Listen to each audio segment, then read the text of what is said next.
ನೋಡಿ, ನೀವು ಯಾವತ್ತಾದರೂ ದೇವಸ್ಥಾನಕ್ಕೆ ಹೋದಂತಹ ಸಂದರ್ಭದಲ್ಲಿ ಈ ತಪ್ಪುಗಳನ್ನ ಮಾಡೋಕ್ಕೆ ಹೋಗ್ಬಿಡಿ.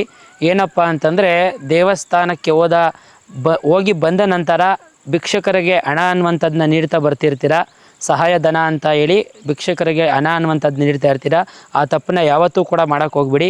ಏನೇ ಇದ್ದರೂ ಕೂಡ ಭಿಕ್ಷುಕರಿಗೆ ಹಣ ಅನ್ನುವಂಥದ್ದನ್ನ ನೀವು ದೇವಸ್ಥಾನಕ್ಕೆ ಹೋಗುವಂಥ ಸಂದರ್ಭದಲ್ಲಿ ಏನು ಎಂಟ್ರಿ ಆಗಿರ್ತೀರೋ ಆ ಸಮಯದಲ್ಲೇ ಹೋಗುವಂಥ ಸಂದರ್ಭದಲ್ಲೇ ಆ ಭಿಕ್ಷುಕರಿಗೆ ಹಣ ಅನ್ನುವಂಥದ್ದನ್ನ ನೀಡಿಕೊಂಡು ಬರಬೇಕು. ಹಾಗಾಗಿ ಅದೇ ರೀತಿ ಮಾಡಿದ್ರೆ ಶುಭ ಫಲ ಅನ್ನೋದು ಸಿಗ್ತದೆ. ಏನಂದರೆ, ಆ ಕಡೆಯಿಂದ ಬರಬೇಕಾದ್ರೆ ನೀವೇನಾದರೂ ಭಿಕ್ಷುಕರಿಗೆ ಹಣ ಅನ್ನುವಂಥದ್ದು ಏನಾದರೂ ನೀಡಿದ್ರೆ ಆ ದೇವರು ಕೊಟ್ಟಿರುವಂತಹ ವರ ಅನ್ನುವಂಥದ್ದನ್ನ ನೀವು ಕೆಲವೊಂದಷ್ಟು ಜನಗಳಿಗೆ ದಾನ ಮಾಡಿದಾಗ ಆಗ್ತದೆ.